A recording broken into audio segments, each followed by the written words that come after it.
I was a heroin addict when the towers fell. I didn't care about the people jumping out of skyscrapers, or the fallen firefighters, or why planes were flying into buildings. My big concern was if this would keep me from copping that day, because I wasn't even getting high anymore. I was just trying to stay ahead of the sick. The news was relentless. No one knew anything except the president told us to keep shopping. There was story after story of missing people and what it was like in the towers, and two different narratives emerged. The first are the people who carried out the injured, the ones who, broken and bleeding, helped their fellow victims to safety. The ones who knew we can be heroes for each other, and just for one day a lot of people were. But then there were the others, the terrified who pushed their way down the crowded stairs and killed people in the process.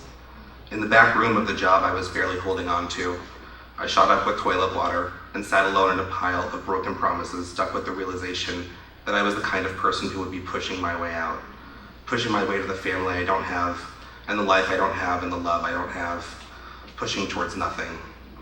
In the 7 rehabs I had been to before 9/11, they all tried to drill into me that shit will kill me if I don't stop. But I wasn't afraid to die. I was afraid to live. Something had to change. I had to change. And maybe if I pretended there was something in me worth saving, I could change. That November I walked into rehab for the 8th time, and I wasn't ready, and I wasn't willing, but I was there, and it felt the same way it felt the last 7 times.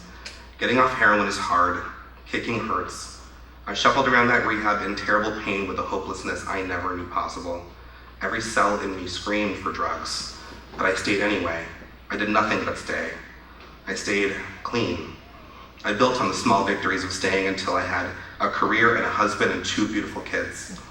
I walk into big buildings and stairwells and I know who I am. I'm the one letting you in. I'm the one making sure we all get out alive. I have a family to go home to. I have a life to go home to. I have love to go home to. I'm still not afraid to die, but I'm not afraid to live.